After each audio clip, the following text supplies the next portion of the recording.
Hello, everyone. Welcome back to the Day Zero podcast, our first one after the summer break of 2023. And yeah, so I think we will start off with doing a bit of recap of what happened over the summer. And most of the topics we're going to be covering today are a little bit older, just some of the interesting ones that happened, through like June, July, August. Yeah, this is Um, really just going to be like our summer recap of, I guess, just a few of my favorite phones from this past summer and not really getting into anything that was really recently released. yeah. So yeah, we'll start off with a bit of casual discussion on what we were up to over the summer. So some of this will overlap.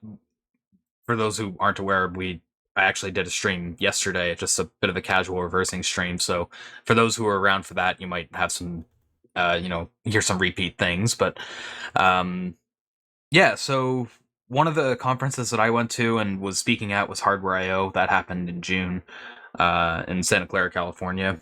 I gave a talk on some PS5 hypervisor research. For those who might not have seen that, we'll link those in the show notes and whatnot. But yeah, I figured I'd talk a little bit about my time at HardwearIO, which I really enjoyed. I thought the conference was really cool. There was some really cool talks and stuff that were there as well. One thing I was talking a bit about yesterday is a talk that I would recommend for like the entertainment value is the keynote given by Rodrigo. Rodrigo, he gave a keynote on side channel attacks. Not so much on the technical side, but more of the like how vendors were dealing with them and kind of the insanity that was happening between like Intel and AMD and researchers and things like that. So even if you're not super interested in side channels themselves, we've talked about them a few times on the podcast, though mainly in the early days. We haven't really talked about them so much recently. But yeah, I think it was a really fun talk to listen to. Unfortunately, the only like problem I have with Hardware IO, or like that I noticed, is the VODs are a little bit the audio kind of sucks. Um and it's weird because when I was at Hardware IO at the event, I was specifically thinking of how good the audio was in person. Like the mic and the sound system and everything was really good, but something didn't translate over well on the recordings. So you get like a very reverb like audio. So some parts of certain talks are kind of hard to understand what's being said. For the most part, you can still understand what's being said most of the time. But yeah, it is an unfortunate thing with the VODs. But even still, there were some really cool talks. I think we will do some coverage streams of them. Uh, even though obviously HardwearIO is a bit more of a hardware focused event, especially on like the topics that we cover on like the binary side of things, there is still a fair amount of software that was talked about. So we'll probably do some coverage streams of that. Um, So, since you mentioned the talks already being up, you mentioned that keynote. Do you happen to have a link to that, or do I have to add it after the show? you'll have to add it. I don't have it on hand. I probably should have got that, but you know, uh, excellent preparedness from me. I mean, you've had how many months to prepare for this I, episode? I know I'm terrible. But yeah, Hardware Eye was really cool. And something else I wanted to shout out is they have an event called Hardpwn. Now, I didn't participate in it too much because I was a bit busy because I took a training there as well, which I didn't mention yesterday. I took Olivier's reversing ROMs training, which was really cool. My brain was basically melted after I took it because it was a very difficult training to like just the course material of what we're doing was pretty difficult. But so between that and the talk, I didn't really have a ton of free time to check out Hardpwn, but I was in the area. I got to talk to some people. I met up with a few people who were doing it. But it's a really cool idea. Basically, it's kind of like a CTF but on real world devices. So they had like Pixel Watch, some meta stuff there as well, like the Quest and whatnot. And they had like specialized equipment there for you to be able to do research on those devices. For example, for the Pixel Watch, they had like a little harness thing that Google uses internally. Unfortunately, you couldn't, take that home after or whatever. But if you were making progress and were serious about doing the research on some of these devices, um, you could actually like take it home and continue your research on it. and then you could get paid for your findings, and it's just a really cool event. I'm hoping in the future maybe more devices will be added, because the target pool was sort of small. There was like 3 or 4 Google devices, like the Google Hub and the Google Pixel. I think there was like 3 Meta devices and one other one that I forget. Um, but yeah, I wanted to shout it out because I think it is a good opportunity to get into some of that research, and take advantage of the facilities and hardware that's provided there. They also have some people that are running it that are willing to like help you out and get started. So yeah, really cool event. Figured I'd shout that out. There was also like a vendor area where I got to play with a like a resoldering tool for redoing pin connections. So it was really awesome being able to check out this all this equipment. And there was a decap workshop and things. So it's what I've been getting an interest in more so in the past year, is into more of the hardware stuff and chip decapping and things. So I was able to meet some really cool people and stuff for that. It feels a bit like one of the hurdles to getting into the hardware hacking is just all of the hardware necessary to do that Yeah. hacking. Like there isn't a ton that um so there are things you can do on the cheap as I understand it, but not necessarily a ton of things that you can just do without anything at all. Yeah. Like you need to be able to get access to like UART and things like that on a lot of devices, which requires at least some basic soldering and whatnot. Um, which you may or may not have, but that is the cool thing with events like HardwearIO, is you get the opportunity to not only get access to the equipment, but also people who are experienced with using that equipment, and you can pick things up like that. A lot of networking opportunity. So And how are the uh, lines to access any of that equipment? Um, is it better or worse than DEF CON? It's a lot better because it's a smaller, tighter event. Pretty much anything that you want to do, you can do without waiting any amount of time, basically.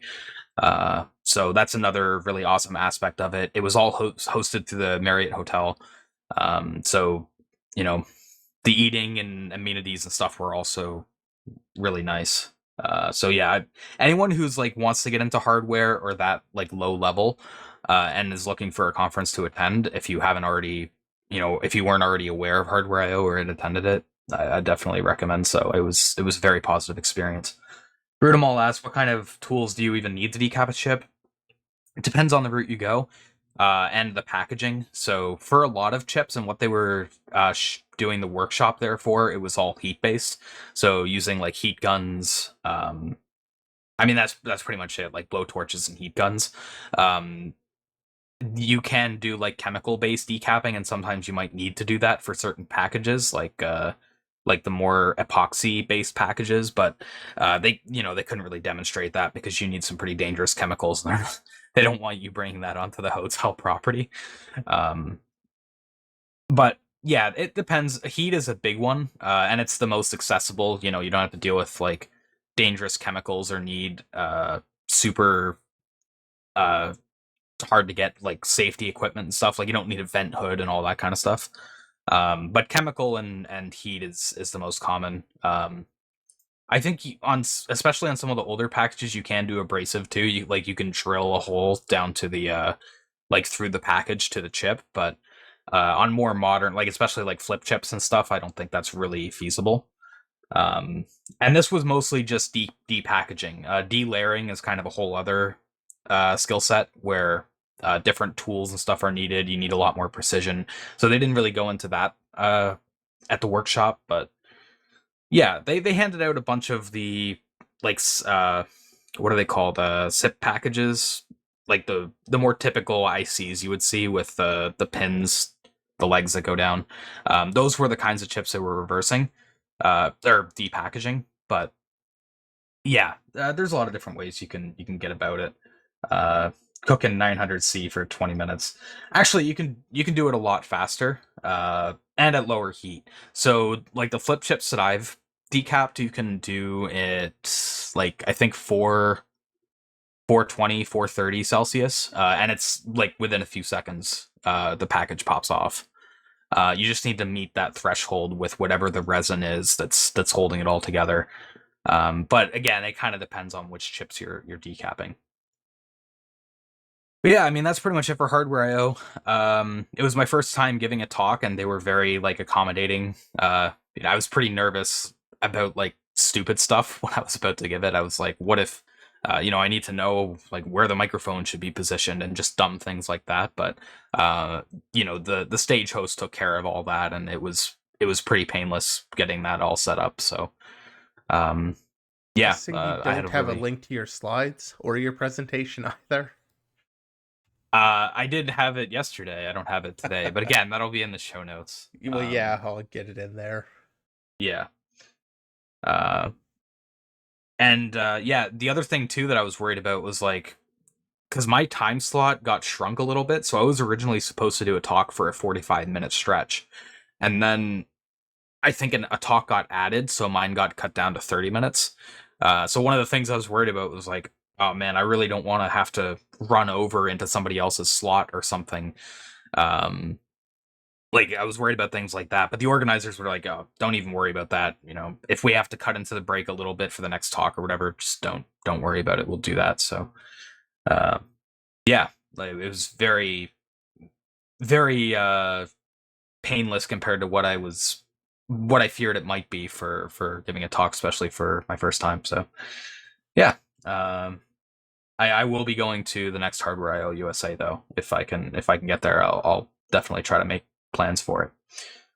So yeah, HardwearIO was in June, and then of course in August was DEF CON, where Z and I both went, as well as some people from the Discord that we have. We had a really cool meetup with some people from the pub. If any of you are listening to this now or after the fact, hello again, and it was really cool to be able to meet up with people, and we had some cool conversations at the pub there, even though for whatever reason the bass was like cranked up to 11, so conversation was difficult at times, but Yeah, I um, appreciate getting to put some faces to the names we see in here so often. for Um, sure. And even at DEF CON, I met up with some people in line for like the Hacker Jeopardy who had listened to the podcast. So, hello to you guys again. And it was really cool being able to talk to you. Um, but yeah, so the meetups and stuff around DEF CON were really cool. The DEF CON event itself, I was less positive on. So, for one thing, I guess I'll start off kind of in chronological order. So in past years when I'd went, it was all through the casinos, right? So in 2018, it was through Caesar's Palace. In 2019, they had it spread between Paris, Bally's, and Flamingo, all the Caesar's properties. And then I believe 2022, like after COVID, it had moved to the Caesar's Forum, which hadn't been finished yet when I'd last went in 2019. And I remember we talked about this a little bit on the podcast. We're like, okay, that looks like a cool move. It looks like a pretty big space. It keeps everything centralized, so you don't have to do. Because one of the big complaints with 2019 was how much walking you had to do between, Bally's and Paris and everything. Like there was a long stretch of walks between some of the different villages and talks and whatnot. So moving it all to the forum, it was like, okay, that seems like a good move. I don't know how it was the first year it was at the forum, but when I went this year, I was very underestimating how many people would be there compared to the amount of space. It was still very tightly packed. There was not really any room in the hallways. It took me like 10 minutes to make my way down like one section of the hallway out of like because it's like a ring, right? So you have like a square ring. So just making my way along one of the edges of that ring took like 10 minutes. You were in a line just to make it through the hallway, and then there were the lines along the walls to get into the villages. Some of the villages took hours to get into, and then people were told, even after waiting hours, that hey, you're not going to get in today. Try coming back tomorrow. So the lines were pretty rough. I mean, I know the meme about DEF CON is that it's line con, but generally, I think about that for like the first day for getting tickets, not for doing anything. So it was pretty packed. The other problem I had was the ticket prices jumped a lot more than I thought. I actually didn't even bring enough money initially for tickets.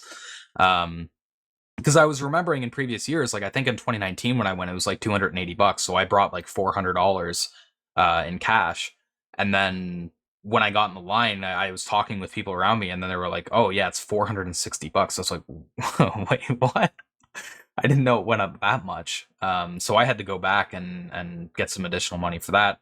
And then within 10 minutes of me standing in the line, after, and keep in mind, like I was lined up at around 7 a.m. So, uh, I wasn't super late, and they had already ran out of badges.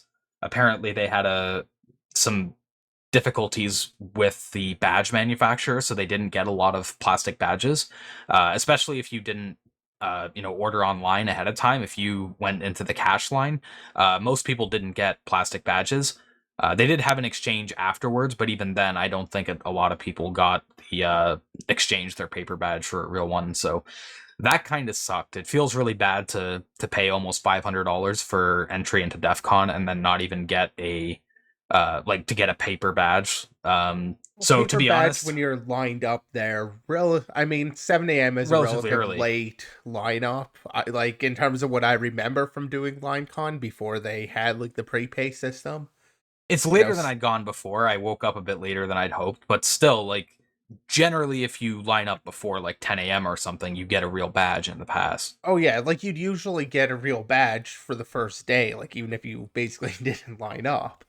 So yeah, the Yeah. fact they ran out super early, but I will say as somebody that prepaid this year, it was I had a little bit of trouble finding registration because I thought it was in a different area. I won't go into that, but like going through the process was super easy having prepaid. I literally just walked in, showed them the QR code, and got a badge. So like they had enough badges for everybody that prepaid.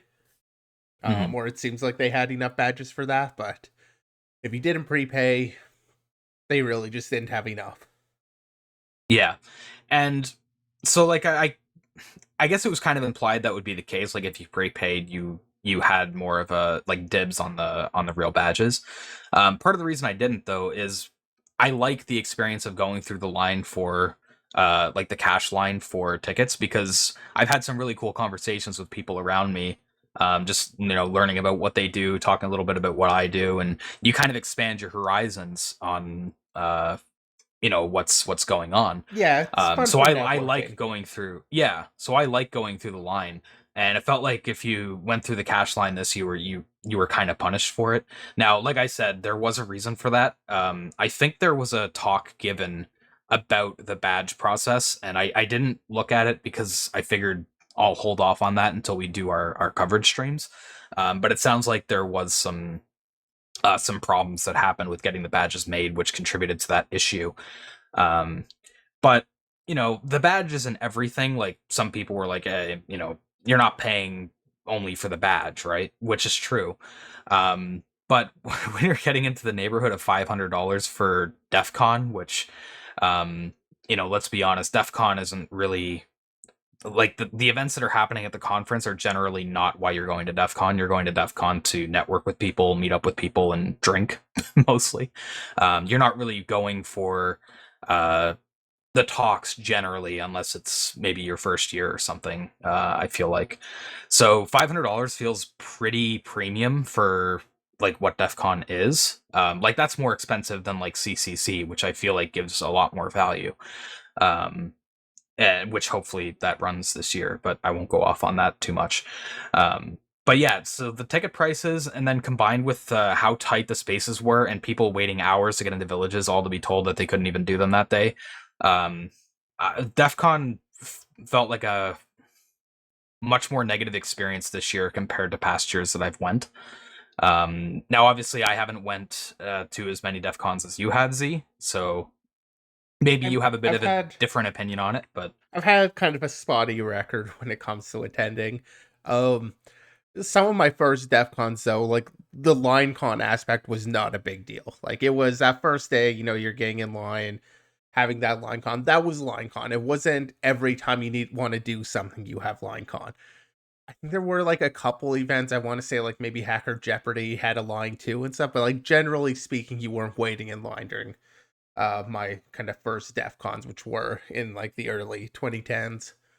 Um, So this movement now to kind of everything being line con definitely sucks. Uh, in terms of value, like there's still value out of the villages.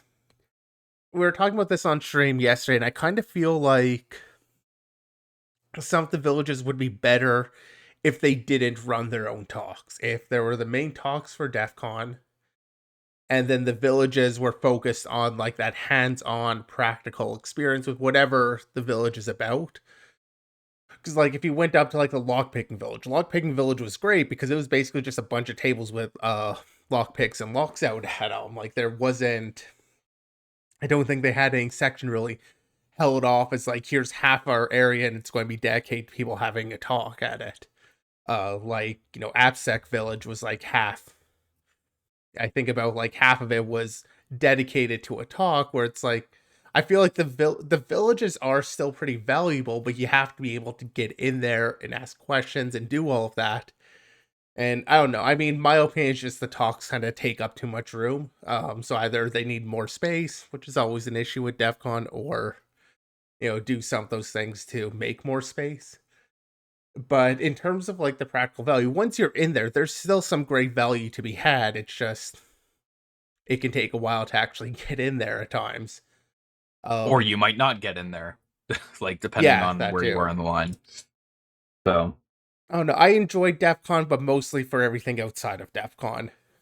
Meeting up with people, having some of that, but not so much for the DEF CON, main experience. yeah, I spent very little time in the conference area. Although part of that was I didn't even buy tickets for DEF CON this year. I had someone load me a badge to check out some stuff. So, I was a bit limited. Like I didn't want to hog up the badge or anything, but even outside of that, I didn't really have much of a desire to go in the conference area anyway. I mostly enjoyed, meeting up with people like you were saying, and a lot of people were at the what was the name of the bar at the link? The 5519 bar or something like that. Some weird sequence of numbers. The I big want to circular say one. it was a repeated number, like 5353 or something. Yeah, whatever the name of that bar was, that's where a lot of the activity seemed to be. Whenever I went there, like any time of day, there was a crowd of obvious DEF CON goers. They kind of stand out amongst the usual Vegas crowd. Um, But yeah, so I think going forward, I probably will still go to Vegas for DEF CON, but I don't know if I'll bother going to the conference anymore. It's still a great opportunity to network and meet up with people, but I'm really not sure if the conference itself is worth it at this point. There has been some discussion on if there's something DEF CON can do to change because it's I feel like it's almost outgrown itself. Um, it like the Caesar's Forum is still a pretty big space. It's just there's so many people going. The only space that's really bigger, I think, on the Vegas Strip is Mandalay Bay, where Black Hat is, and of course, Black Hat and DEF CON run pretty close to each other. You're not going to be able to run DEF CON out of Mandalay Bay at the same time. So I don't know if maybe they could move DEF CON to like a different time slot going forward, or something that was talked about a little bit was like breaking it up into regionals, which I don't think really makes sense for what DEF CON, like what a lot of people go for. I feel like a lot of people do go for meeting up with people internationally. So if you start breaking it up into regional things, kind of like what Black Hat does, I feel like it kind of loses what makes DEF CON DEF CON. So I don't Yeah, at know. least It's a now. bit of a tricky problem to solve. I don't entirely blame like DEF CON for the problem of like the long lines and everything. It's just the reality of the conference growing as big as it has.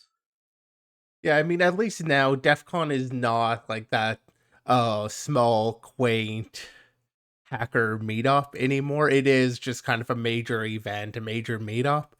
And so Mm. part of it comes with actually trying to treat it as such. Renstachio mentions old DEF CON and TorCon were a hoot, sub 3,000 people for old DEF CON and 1,000-ish for TorCon, so talks were intimate between the presenter and the audience, which is another kind of dynamic. The whole experience between a presenter and an audience. I've presented at TorCon. I haven't presented at DEF CON, uh, but I did do CCC, which is kind of a larger-ish audience. Um, and like there's definitely a very real difference, both in terms of like live interaction, like during TorCon, I occasionally had like some questions come up while I'm talking there and able to kind of tailor the presentation to that. And you kind of get a much more valuable experience of that sort of talk rather than just like the polished slides and everything's all good for your DEF CON experience. But with so many people, I think we were looking at the numbers on the stream yesterday, and it's like, 30,000 people. Like, you're not getting that sort of experience back at DEF CON. You do have to go to the other conferences for that. Yeah. And unfortunately, I think maybe part of what contributed to so many people going to DEF CON too is some of the smaller conferences have died.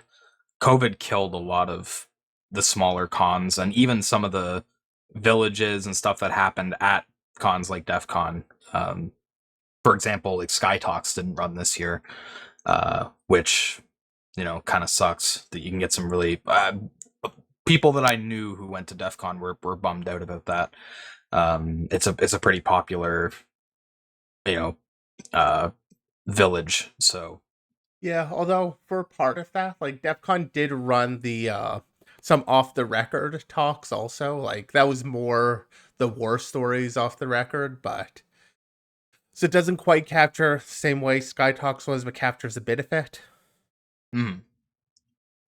So yeah, like I said, the conference wasn't super great. And I won't go too much into it. I went into it a little bit more on the stream yesterday. So if you want to get more information, you can check out the VOD, or maybe I'll do like a clip of it on YouTube.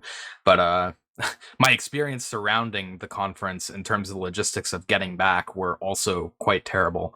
Um, the hotel, like I stayed at Harrah's. So one of the cool things with staying at Harrah's was in past years I had stayed at like Treasure Island or other hotels that weren't in like under Caesars Entertainment.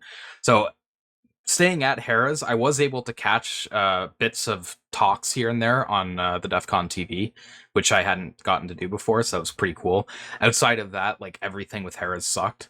Um, they were trying to like nickel and dime me at every corner. And then my flight home was brutal too because I had like reschedulings and I was at Calgary Airport throughout the whole night for like 10 hours. Um, Yeah, you definitely ugh. seem to have had a pretty fun experience there. I want to jump on a question out of chat though. Yep. What's one of this is from Malware Guy? What's one of the first things you say when you want to meet someone new at DEF CON? And so on that, actually, one nice thing that we kind of did this year was we put out a couple. I mean, they're DIY shirts because I couldn't get the printing done, but put out a couple shirts with which really help with just randomly meeting people who also happen to have an interest in like doing either code review, application security, bit of own research, depending on which shirt. But the shirts actually helped with just meeting people in general, quite a bit. Like I definitely or definitely had the chance to talk with quite a few people about the shirt, about the vulnerability on there, or vulnerabilities. Yeah. Um, Go ahead. I had kind of a funny experience with that when I had left Hacker Jeopardy. So that is one thing I went to in the conference area that I really enjoyed, and it was kind of expected. Hacker Jeopardy is always pretty awesome. But yeah, on the way out of Hacker Jeopardy, going across the Sky Bridge back to like Lincoln Harrah's, um, I had a crowd of people come up behind me to try to read and figure out the spot the vuln problem, and I was just like standing there for a while with like 10 or 12 people just trying to figure it out. Eventually, I think it was the read data, the memory corruption vulnerability one, and eventually, somebody had figured it out, and they're like, "Okay, cool, let's go get food." We left as a pack, but it is a good conversation starter, and it's a fun way to leverage the spot the vuln stuff that we've done as doing the shirts. And I was really happy with the shirts that we got. I know we were a bit worried that we weren't sure if we were going to get them in time for the conference. I got them, I think, 2 weeks prior. But the shirts, like I was really happy with how well they were made and everything. And hopefully in the future we'll be able to give those out at the conference, and it won't be like a DIY type scenario. But for this year, it was DIY, but it wasn't too much trouble. Like it only took me 10 or 20 minutes to put everything together and put the order through. So Yeah, it's not terrible. It's just would have been nice or to have sold them out, but yeah, given the way the drop shipping works, it just became a tax liability on our side. Um, but yeah, that was big for networking. And honestly, I've done that in past years too. I think Spectre and I actually did a shirt back in 2018 or 19 when we were both at the conference. yeah. A much worse looking shirt. I think we had assembly. Yeah, I think we had. Was It it was two literally just a assembly white fonts? shirt with some assembly on it. Yeah, Yeah, I think it was just the one at the time. I feel like we had two, but I think they were both assembly. I'd have to go check my closet. Either way, the shirt honestly is a fun way to kind of catch an eye, at least for that kind of area. When it comes to like first thing to say, I don't really have some sort of like, I don't know, pickup line for networking. I'm just like, let's talk, and maybe I'll ask a question and get a conversation going, but I don't Yeah, I mean, have I like anything. to ask like what they do and what they're interested in, and then it just kind of spirals from there. Yeah, You can start asking further questions, and obviously, I try to walk that line of not being too like pressing, especially with security stuff. You got to be careful and not pry too much. But I just uh, tell them their social security number, and that kind of breaks the ice. that's a fair icebreaker. Another thing that people like to do outside of the shirts is the stickers. That is another thing I really like at DEF CON. Like the first day of the conference, I had just gotten handed like an NSA, like a fake NSA warning sticker or whatever. I was like, cool, put that on the laptop and went on my way. Uh, Yeah, I got like a for skip use sticker or whatever. yeah.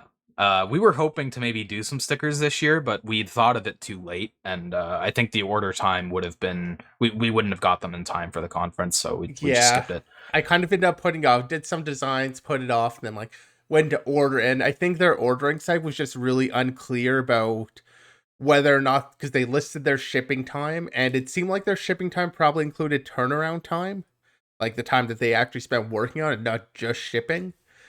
But it was unclear. So at that time, it was like, well, if it includes that, then adding on the few days extra for them to actually, like, adding on the extra week for them to print the stickers just would have taken too long. But that was kind of my bad again. I just put it off too long. Yeah.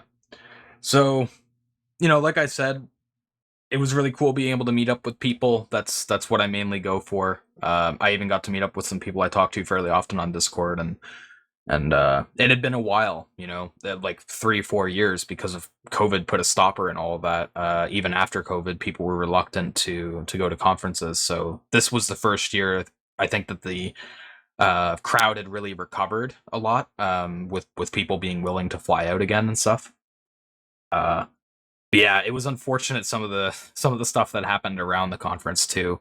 Like my flight back, I had to pay for like a $400 hotel room to stay there for like 6 hours, and it was that much because it was at an airport, so of course it was a lot. Uh, and the airline refuses to compensate me. WestJet says it's not their fault that a WestJet flight failed to connect me to a WestJet flight, and that's pretty ridiculous. Not much DEF CON can do about it.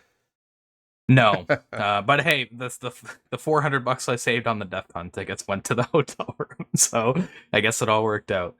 Um, Well, at least you actually got something with the hotel room. I mean, briefly, but very tangible. yeah.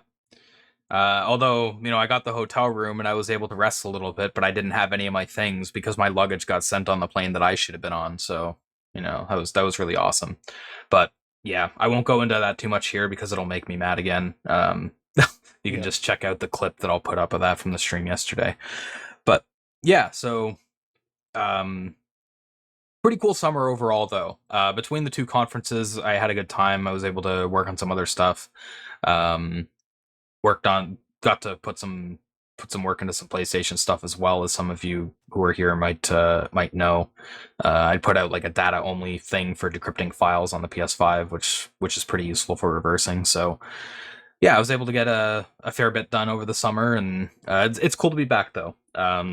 It was really encouraging being able to talk to people like at DEF CON and stuff who had listened to the podcast and were like, "Oh yeah, we really like it." It's like it gives fuel to to want to get back into it. So it's nice to be back, and we'll be able to put out some stuff again, and maybe try to do a little bit more streams this year, like the one I did yesterday.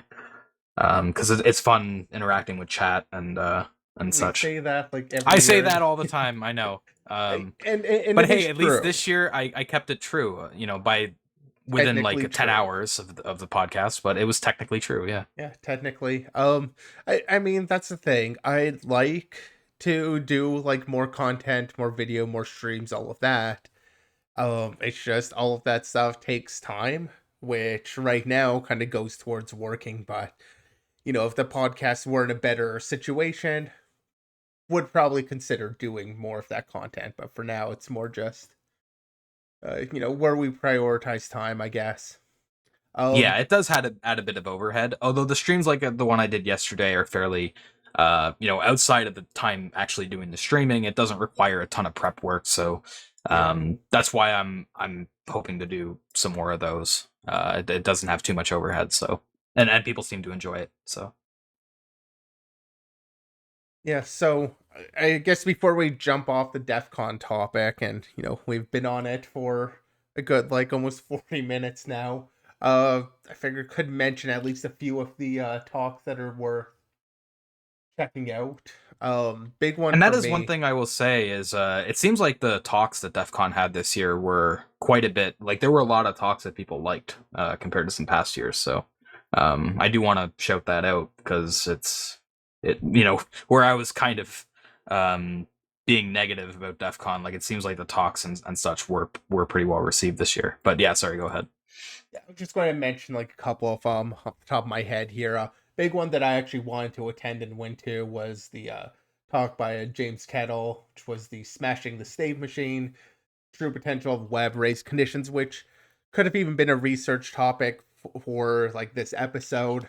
Won't quite dive into it, but or won't dive too much into it, but it is definitely worth watching. And they also have a blog post that actually goes into more detail, I think, than the presentation itself did. So blog post views that definitely worth looking at. But it's looking at taking race conditions. One of my favorite like web vulns is race conditions. Taking that and moving beyond just the normal kind of limit overflow. Um, and I really appreciate he pulled on some research that I've looked at before and felt like, oh, there's this could be fun to play around with, which was the timeless timing attacks, which we would have talked about a couple years ago. Research paper came out. I think it was actually a DEF CON talk too. I don't think we did a watch party for it, but where effectively rather than focusing on getting a accurate timing over the network when doing a timing attack over the web, they look for attacks they could pull off with relative timing information and then use HTTP2's pipelining to send multiple requests that are all going to get handled all at once, being sent in one packet. So there's no network jitter, nothing going on that's going to mess with the timing, and then you get the responses back, and the order of the responses tells you information.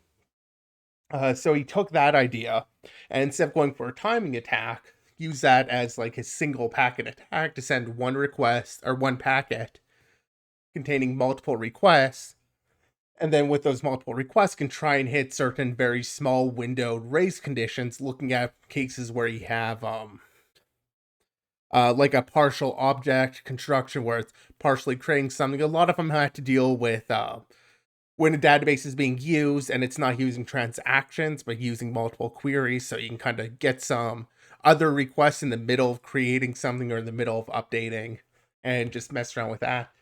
Goes through a few ideas in there. I think there's definitely a good chance of finding some bugs if you were to take this idea and start applying it, start fuzzing for it and testing for it. Um, uh, the vulnerable patterns here are definitely things that happen plenty. And kind of explained even there's one bug that we briefly talked about. It came up at the end of one of our vulnerabilities, and it's just like, and there was this other condition, we don't know what caused it, where like it was, I forget exactly what it was, but one of the emails was being generated for like a email reset token, and it would like contain two codes or something. I forget exactly what it was, but I think we both looked at it. It's like, I have no idea why this would happen. Turns out it was explained by a race condition that he ended up finding. Um, so really cool talk. I think it's something that could definitely push if you're doing the web app testing. This one, this talk I think will apply, at least if you wanted to. I mean, if you don't care and you just want to automate everything and do that testing, whatever. But it was a really cool talk. And Uh, especially for these kinds of web race conditions, I at least personally, I find talks to be a much better medium for grasping the concepts where you have someone explaining through it and showing diagrams of what's happening. Whereas with the blog posts, you get more information, but it's also like more mentally taxing to get through it all, right? So I think even though the blog post is there, I would still recommend checking out the talk, even just before going into the blog post. That way, you have an easier time going through it. or while Um, you go through it. or while you go through it, yeah. That's sometimes Um, how I'll consume things that have both blogs and or like papers. Actually, that is something I do when we used to cover a lot more papers on the podcast. I'd find their talk at whatever conference it was, put that on while going through the paper. Um, yeah, that is a good strategy. So another talk that I would call out was Second Breakfast. Let's see if I can find it on here. Yeah.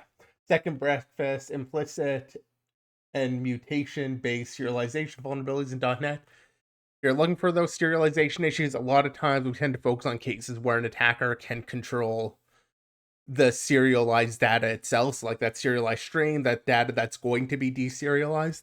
And he just kind of calls out the case where with a lot of these deserializers are trying to support a lot of different types, they'll sometimes store something metadata in line with the serialized data. So type field being inside of a dictionary saying like, here's the type, this is what the type you're supposed to deserialize the rest of this object as. And then he calls out some of these libraries don't validate that, like when they when they turn, say, a dictionary into serialized data, that dictionary doesn't also contain that same metadata key, and you kind of collaborate and then get a arbitrary deserialization without actually having control over the serialized data at all.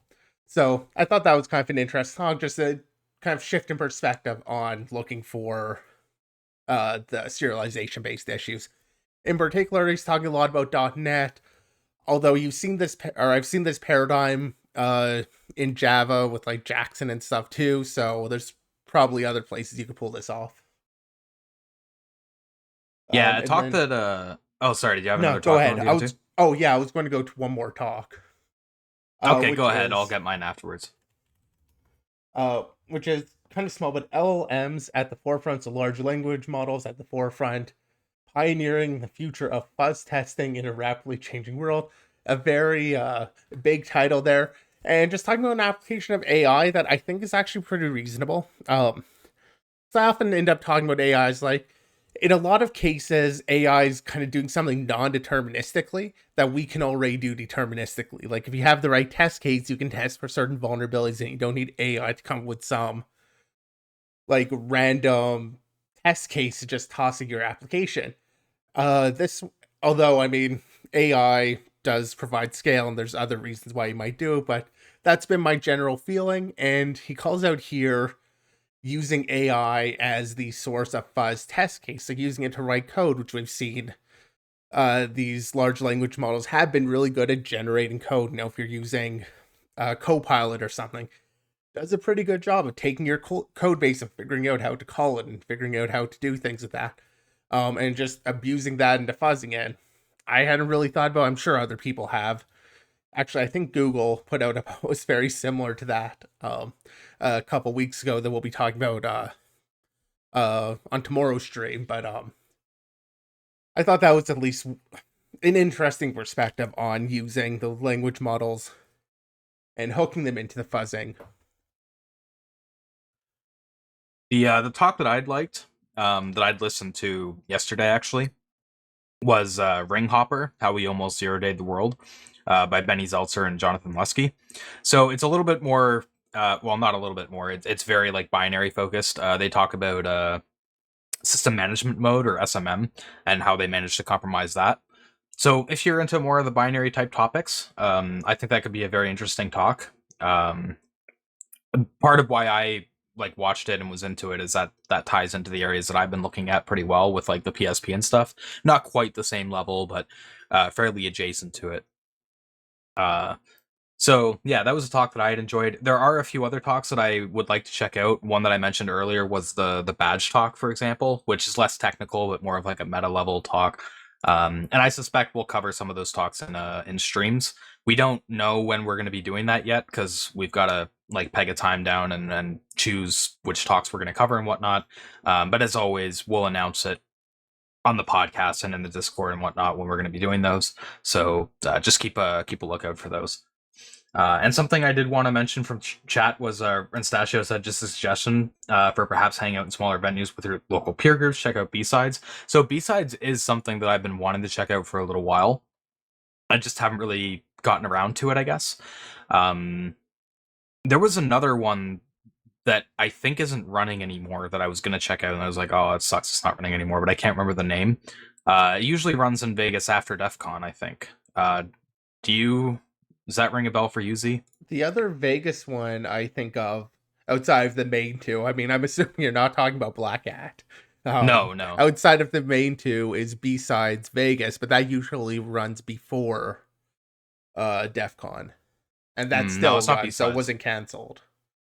Oh well, I can't remember what it was.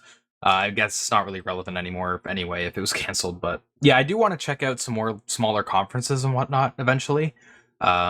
So yeah, it's a fair suggestion, and I think it is what I'll be focusing more on going forward with events like DEF CON having become as big as they are. It's quite difficult to get into conversations even in the conference area because of how many people and how loud it gets.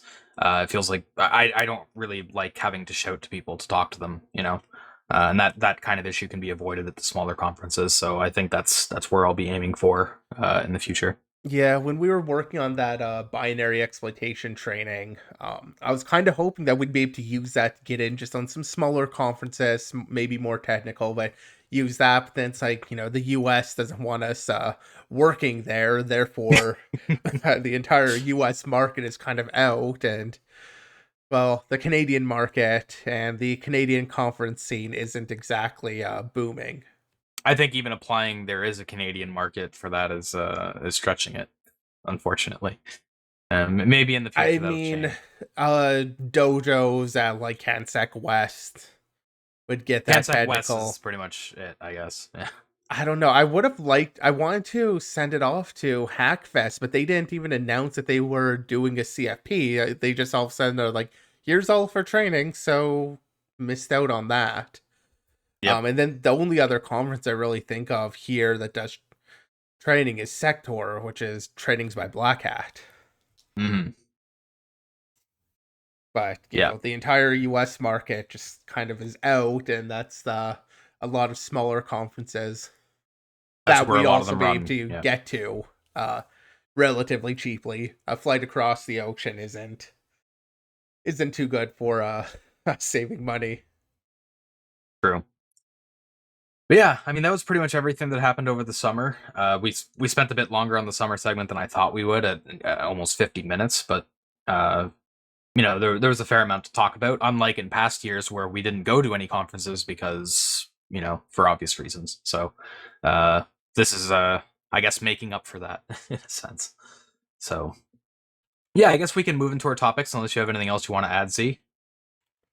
No, I mean, I think we've hit everything that kind of matters with the DEF CON stuff.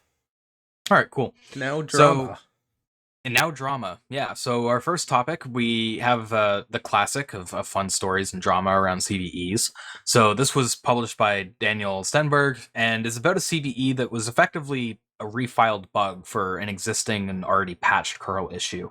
So Z, you spotted this one. I'll let you get into it. Yeah, and I mean, we've talked several times about issues with CVE, and especially CVSS. So what happened with curl here is back in 2020, there was a bug report, just like pull request came in curl that had a integer overflow. I should have grabbed the code link for it. Yeah, here's, sorry, just pulling up the pull request, where the maximum allowed retry time value, because it would multiply by 1,000 to get to milliseconds when you provided seconds. That could overflow. So that's a command line argument could overflow. So somebody sees this, sees that it gets fixed, and decides several years later to go to CVE. And it's like, hey, curl had an integer overflow. I want a CVE number assigned for this. And they went ahead, assigned it CVE 2020, 19,909. Sorry, B Hoppers just asked if the WinRAR RCE phone will be covered. It's not in this episode, although since you've given me that CVE number, I have noted it down to take a look at, maybe including in next week's episode, because that is probably worth covering. I saw it a bit during the summer. I didn't look super deep into it, and kind of just forgot about when came time to prep this episode. Jumping back onto curl, basically they got this old CVE note and just kind of highlights the fact that the CVEs are effectively just, the CVE list comes out and they're just like, we are the source of truth. Curl had this vulnerability, and NVD kind of comes into this. If you're not kind of aware of the distinction between NVD and CVE, oftentimes if you look up a CVE number, what ends up happening is you get the NVD listing for it, like the nvd.nist.gov or whatever their website is. And NVD basically takes the CVE list and they'll add and enhance it. They'll add information like the common product enumeration in there, CWE associations. The important thing they do is they also add the CVSS scoring to it. So NVD gets the CVE, they add their own CVSS scoring, and they decide that this was this integer overflow on the retry time value in the command line argument was a 9.8 severity vulnerability. Never interacted with curl, just put it out there and announced there's this critical vulnerability in curl. Which definitely sucks for curl. That's the big thing that he's talking about. It's like, there's no interaction, there's no good way for them to, apart from what I believe he's actually doing now is basically just becoming a CVE numbering authority. Apart from committing to be the numbering authority, there's like no middle ground for just, hey, maybe, contact me when you're going to put out a CVE or something. Of course, so many people consume CVE as like the ground source of truth for there being any vulnerability, so that is its own kind of issue, I think. But I don't know. I mean, the fact that it was rated so highly is pretty crazy. It's like I said, this is basically the retry delay integer overflow. Like, there's no security. Like, this isn't this is a command line tool. So it's not on the network. Sure, some other applications incorporate it, but curl itself is not on the network. The network attached areas, like, a response to whatever query you might be able to do something. They gave it network, they gave it, at 9.8, it must be CIA all high. Yeah, I don't know. I mean, this happened, and then shortly after, we also had a very similar issue happen with Postgres, with their SQL server. Very similar thing happened where somebody could cause a denial of service by sending SIG-HUP signals to it, which, you can't really do just over the network and stuff. So that's a pretty privileged thing to be able to send you're SIG-HUP signals. Yeah, you're going to be on the system. You're going to be at the same privilege level as the process you're sending it to. Yeah. Or above it. But if you're above it, then it's like, what, a privilege de-escalation vulnerability? Privilege de-escalation, yeah. I mean, that does we can joke, but that does make sense in like the context of microkernels and stuff, but that's not this case. So yeah, I don't know. It's a bit of drama if you want to read into it. I will shout out the Open Source Security podcast. Did an excellent episode about this. And they're able to provide way more details. I forget. So there's two hosts on there. One of them was like on the CVE editorial board. A lot of really deep insight into how CVE works and problems there. So I just highly recommend giving this a listen if you want to kind of dive into some of the drama around that. But they have some really good knowledge about and can go a lot deeper into the issues. Um, but ultimately, I mean, a big thing just comes down to the transparency and accountability of CV and NVD in terms of coming up with these values, assigning the CVEs as values, doing all of that. With CV, it's just the MITRE organization does CV, you've got NVD doing the scores, and that's it. Like, they are the ground source of truth. You don't have, like, it's very annoying to contact them. So there is, I had never really looked into them too deeply before. We've covered a few GHSLs before, which are the GitHub That's GitHub Security Lab. Yeah. Yeah. And I didn't realize this, but they actually incorporate CV into here also, where you can search, by CV number or by their GitHub Security Advisory ID. And this honestly seems like a much nicer system to be using, where you take a vulnerability, and all of these are backed just by JSON in the repository. Like, the repository is literally like GitHub advisories or something like that. Yeah, github.com/advisories. Well, Yeah. so that's the kind of front end UI that I'm looking at right now, but there's also just a Git Oh, you mean the repository. backing Git repo? Yeah, Sorry. that Yeah. all of this is just in there. They're just flat JSON files, easily machine parsable. Like, a lot of things you want with CVE being parsable and stuff, this fulfill. So I kind of want to shout these out a lot because I've kind of glossed over exactly what they're doing here. But if you're consuming CVEs, consider looking at consuming these GitHub security advisories, because they're doing a lot more, doing it a lot better, and they're providing, you can submit a pull request to change these and make your argument for this should be changed, this shouldn't be so high, or this should be higher, whatever. They're fixing a lot of the issues that CV is just kind of growing into and doesn't really have any motivation to change. Yeah, I really Um, like the GitHub advisory database. We use it quite a bit for the podcasts too, because it's typically a really good source of information. They have references, like you'll just get way more out of it than you will standard CVE listing or something. yeah, like, you don't have all the information, so they have kind of two sets. They have the ones that have been analyzed by GitHub, which tend to be have a lot of enriched data. But even the non-reviewed ones are generally at least more easily parsable. I mean, we've covered a number of these and kind of linked to them. I just didn't realize they were also consuming CV and trying to be a competitor in that sense. I always just saw it as its own thing. So I'm glad I kind of found out how they're being used so I can reference it more. But I figure I'm probably not the only one that maybe it's just seeing CV as like, because it's CV, that's what you go to. But I definitely a lot more interested in the GitHub offering here now. All right, so getting into some other bugs, there was a tweet posted by Octagon Networks, which was a trick discovered for PHP servers. And as our topic name implies, it's pretty straightforward. If you can manage to get a carriage return character into HTTP headers, PHP servers that process that header will effectively drop it. So they gave a bit of a, albeit contrived example here of how that could be used for XSS. In this example, they have an input from get parameters that gets passed into both a content disposition header for the file name as well as print statements inside of script tags.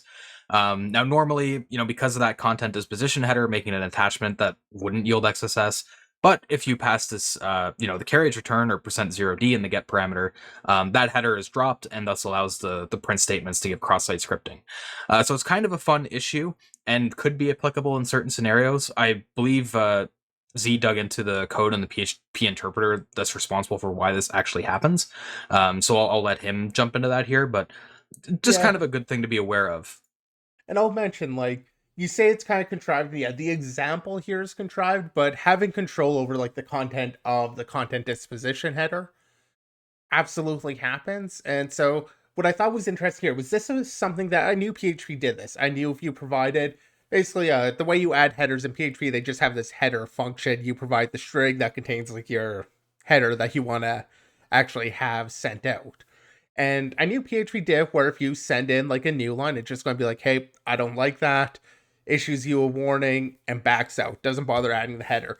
And that was kind of a security feature to prevent people from doing like request splitting. And what I thought was really cool about this little bug bounty tip is it just flips that. It says, yeah, I mean, it does that, but actually, in certain cases, you could use this to drop the header, and that is your vulnerability, which is just a side effect I hadn't really considered or thought about too much. Because, yeah, there are these cases like content disposition, where you might be able to control it and you're able to just have the header be dropped, and so it becomes a normally served request instead of forcing you to save it and not actually executing the data. So I did dig into it a bit, um, just looking into the code to see exactly why it was happening, and I pulled up the wrong page here. Kind of dug in from that header function. And what I found was, one, this is pretty old behavior. It goes 9 years in the blame. Although I believe if you go back one, it goes back even further. They just kind of refactored it about 9 years ago. So this has been in there for a long time. But what's looking for is not only the carriage return that they call out, also the new line, and you'll get the same deal if you're able to get a null byte in there. So kind of 3 characters just for being able to potentially arbitrarily drop any header.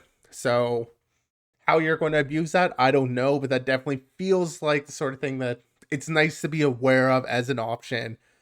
If you land yourself in that kind of scenario, you can drop headers or get them to be dropped with the right inclusion of blacklisted characters. It's just a cool trick that I felt like, might be useful to somebody in whatever situation they land. Doing a bug bounty, you sometimes land in these really weird positions.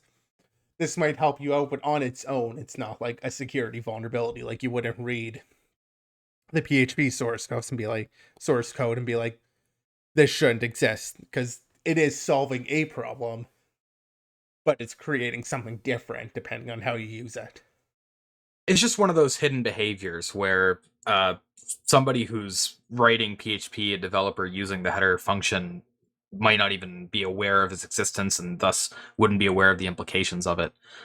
So yeah, it's a good thing to have in the toolbox, so to speak. Yeah, like I said, it was nice just seeing it as really flipping my perspective on how that's used, because like I mentioned, I was aware of the fact that this could be done, that it did drop headers, so I was aware of the functionality, but I had never really considered using that functionality for your attack.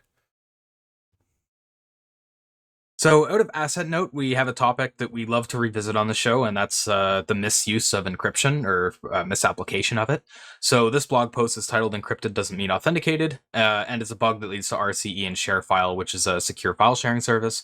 So, typical use cases just use ShareFile as for like cloud storage, although ShareFile does provide the ability for you to store files in your own data center, so to speak, through storage zone connectors, and that works through a .NET web app. And this storage center web app is ultimately what Asset Note decided to target in this blog post. So they did their initial recon, listing the various endpoints, and of course the upload page was what stood out and one that they figured should be looked at, so they studied the code for the uploader class. One of the first things they discovered was that there was like no session cookies being used here, or really any form of auth. So that was a bit of a nice sign from a research perspective that it was worth looking at. Okay, And one thing they didn't call out, but I want to at this point, is when they're doing that session cookie thing, they have this function. I'm not sure if you picked up on this, Spectre, but did you notice the typo in the function name? Set current principal being principal. Yeah. Yeah. So I noticed that, and that's like having those sorts of spelling errors that nobody goes and refactors is just another kind of code spell to me. Obviously, it's not going to be an issue on its own, but it's like they don't It maintain their indicates code. carelessness. Yeah, it Yeah. indicates either some willingness just to go along with it because it's easier or whatever. And so that really stood out to me, the fact there is that typo in terms of how they're spelling it in the function name. Sorry, go on with the attack. Yeah, no worries. So after looking further, they found that eventually this process raw posted file function would be called for performing the upload action. And it would take the file name, the upload ID, and the parent ID. Um, they found that you could do path traversal here using the upload ID since it was concatenated with the file name. And even though the file name was sanitized, the upload ID wasn't. And the parent ID actually wasn't even used. Although in an earlier function, they would try to decrypt the parent ID since the parent ID parameter is encrypted. And if it failed to decrypt it, it would error out before it would get to processing that upload file. So they had this potential path, or well, not potential, they had a path traversal in this upload functionality, but it was sort of gated off by having to pass a valid encrypted parent ID parameter that wouldn't decrypt into like a non-empty or null string. After digging into it a bit, they discovered ultimately AES was the cipher that was being used for the parent ID, specifically AES PKCS7. Um, and they had a bit of a. It was a bit tricky to make it work because they weren't able to get the keys that were used for encrypting the parameter, and they had to craft an encrypted payload that had valid padding so that it would be able to decrypt to something. It didn't matter what it decrypted into since it wasn't used, but it had to successfully decrypt. So they kind of went with like sort of the same methodology as a padding oracle attack, although not quite as difficult because they didn't need to, get like legitimate data or anything like that. They just needed to get something that would process. So yeah, knowing that, figuring out that AES PKCS7 was what was being used, they figured there were two ways to proceed. The first and easier way was to create a message where the last block was a single padding byte, and then you would just brute force that single padding byte to be something valid. And on average, 1 in 256 requests would get a valid message.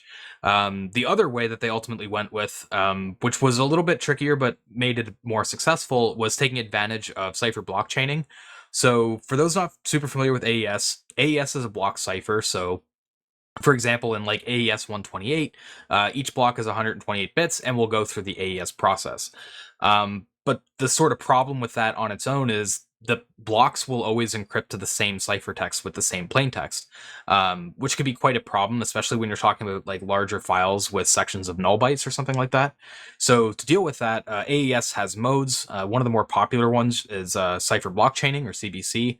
And the idea with that is the current block, any like given byte in the current block is XORed with that byte position from the previous block. Or in the case of block 0, it gets XORed with an initialization vector IV. Now, what's important there is they don't know the keys and they don't control the initialization vector, but they do control the contents of the first block. So they can force a particular value on the pad byte via that exclusive OR, which basically cuts their brute force in half. So instead of succeeding on average 1 in 256 requests, you succeed on average in 1 in 128 requests, and it's basically guaranteed after 256. So it's a pretty fun bug. It's nice to cover topics that touch on crypto in this way. Toward the end, Asset Note mentions that if they wanted to make this more authenticated, they should have HMAC'd the value, which is something we've talked about before. It seems somewhat common in the web space to use like AES or some other symmetric cipher and assume it provides authentication of the data when it doesn't. To actually authenticate data, you need to use a cipher that has auth built into it, like hash-based message authentication codes. So just another case of that happening. How they exploited it and took advantage of it, though, is pretty cool. Um, it might be a little bit tricky to follow if you're not too familiar with like how padding works with AES, but it's a cool application of a padding oracle style attack to exploit this path traversal. So I really like this post. It was, and they do a really good job explaining all the steps and why some of their tricks were needed. Yeah, it's a fun crypto bug, and actually, it does remind me a little bit of a challenge I wrote quite a few years back, which was my crypto cookies challenge on a 0x0539.net, where there's encrypted cookie. You need to decrypt it, so the challenge isn't exactly the same, but it plays on some of the same issues here with like CBC and use and all of that. It abuses some similar concepts, although goal of it is decryption. So there's like a decryption oracle rather than just trying to get that. But if you want to play around with some crypto challenges, this is, I think, kind of a nice introductory take on a real world crypto issue. It is something I've actually seen. Um, and yeah, falls in line with that whole like the use of CBC as like an actual vulnerability and not just theoretical. But yeah, I like this post. Like, I mean, the path traversal, stupid vulnerability. So like, don't care much That's really there. not But the interesting part of it. Yeah. yeah, the use of crypto here, it does feel a little bit like they were accidentally saved. Like, it doesn't feel like they intended for that crypto to actually be the authentication part and how they're actually validating it. It feels more like this was just unauthenticated request and they just happened to use crypto for some reason. Although I can't really explain why they'd use crypto there and not well, okay, I guess if they're using like the apparent ID, yeah, okay, I can come up with some arguments for why they'd use crypto without thinking about the as necessarily being security sensitive, but yeah, I don't know. It feels like they were just accidentally saved and then defeated by that same thing that kind of saved them briefly. Yeah, mainly it's a bit weird because the post doesn't focus so much on the vulnerability, which is pretty boring, but more how they got past this blocker to being able to exploit that, which we like to see because often in the real world you'll run into those sorts of problems where it's like you'll find this really easy vulnerability, but then it's like, oh, it's not reachable, or the path to reach it is really difficult because of other problems you have to solve. So this is just showing like them overcoming that, so I like that aspect of it. Another post we have is from Securitum, and it's about private caching leading to a mass account takeover. Z, I'll let you jump into this one. Yeah, core vulnerability here is pretty simple. And also a little bit weird. Basically, the issue that they noticed here was they had a request. You make the request, and in this case, they're using a search. Feels a little bit like they're really just seeing this as an example here. Uh, but they do the search. They have, kind of that traditional script, alert, document, domain in there. Um, and the response doesn't, or actually isn't vulnerable.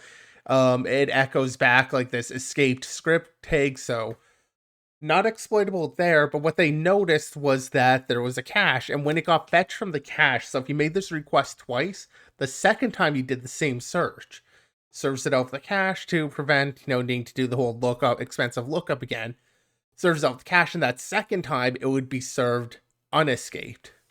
It would have the actual alert there, which I thought was kind of just an interesting case of, like, what's probably happening here is it's saving or it's saying, hey, I presented this page with escape data, and when it's getting it out of the cache, it's just by default unescaping it. Which in this case, in the first case, no, it's reading everything, does unescape some like template data or whatever, so it doesn't impact the spawn. The second time it hits when it actually goes into the cache, it's cached the stuff with the escape data and it's going to unescape it a second time, giving you this vulnerability. That's kind of what it feels like is happening here to me. They don't dive too much into it, just the fact that making two requests result in the cache having the XSS and serving the XSS. So it's kind of an interesting case and something to test for, because I think a lot of times you go on, you just make your one request, test for it, and move on. Whereas this is kind of relying on that caching functionality to actually introduce the vulnerability. So you would easily miss it with like a scanner hitting it with something new every time.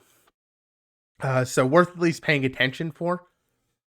Um, they talk a bit about explaining this. It's in a search, in like the predicted search, you need a user to interact with the same search twice. That had it feels a little bit like a bit of an ask when it comes to actually exploiting this in the wild. But if you were able to get something into their suggestions, have them interact with it twice, like it's not impossible, feels unlikely to me, but they could get access on basically any user account, supposing they had the right user interaction. But I could totally see this happening in another situation. like this sort of issue with the cache feels like it would end up being a very fundamental issue. It would be something that's very systemic throughout an application, where if they have this sort of caching issue, you would be able to find a similar sort of issue going on elsewhere also. And in this case, this was a per user cache, so they couldn't just poison the cache and then, link it out so other people get served from the cache. Every user has their own cache in this case, so not super exploitable, but it's a really interesting behavior that I think is worth keeping an eye out for. All right. So with that said, that's basically all of our hard topics for the week. We do have a few shout outs. So the first shout out is from terminal output to arbitrary remote code execution. Oh, and I'm sorry, I have to interrupt you really quickly. Should mention they did get a $500 bounty for that last issue. Okay. I didn't mention the bounty on, so they got something out of it. They did find it is exploitable, but I feel like you could probably find more exploitable situations from there. Yeah. So getting back to this shout out, I believe this is something that you found, Z, so I'll let you talk through it, and then we'll get through our last shout out and then close out the show. Yeah, I had the two shoutouts here: terminal output, arbitrary code execution.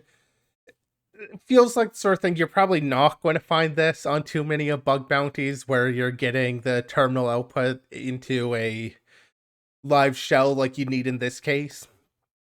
Perhaps out of like echoing logs, like there are some attack scenarios. It just talks about attacking the terminal and using some of the embedded control information, like colors that should be shown, and making queries to find out information. Using those to actually end up, in this case, just popping a calc. But using that to get code execution on the target. And the second shoutout I had was just this fun bug, mashing enter to bypass full disk encryption with TPM, Clevis, dracut, and systemd.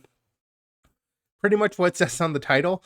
They had like a little automated system to mash enter, and some mashing enter on like the password entry, it would end up making enough attempts to unlock that ultimately accessing would fail, and that failure case wasn't properly handled, so it would end up just loading them into a root account, and from that root account they can then later just access the TPM and get the keys to do the unlock from that. So kind of a fun little attack, but not Yeah, it as literally just puts you into like a recovery root shell. It's pretty insane. yeah, and I mean it's because just random non-handled error happens unexpected, but so really fun bug, but again, in terms of like finding it on a bug bounty, you're probably not going to accidentally log into your target just by mashing enter. Yeah. All right. So with that said, that's all the topics that we have for today. So as always, thanks everyone who tuned in. Previous episodes are up on YouTube, Spotify, Apple Podcasts, and more links on Anchor. Our Discord and Twitter links are down below or in the chat. And we'll be back tomorrow at 7 p.m. Eastern, 4 p.m. Pacific for binary topics, which is also where the Spot the Vuln solution will be covered. And we will let you guys know when we do the DEF CON and HardwearIO talk coverage streams. Again, keep a listen out on the podcast and in our Discord for when alerts go out for that. And we'll see you all next time.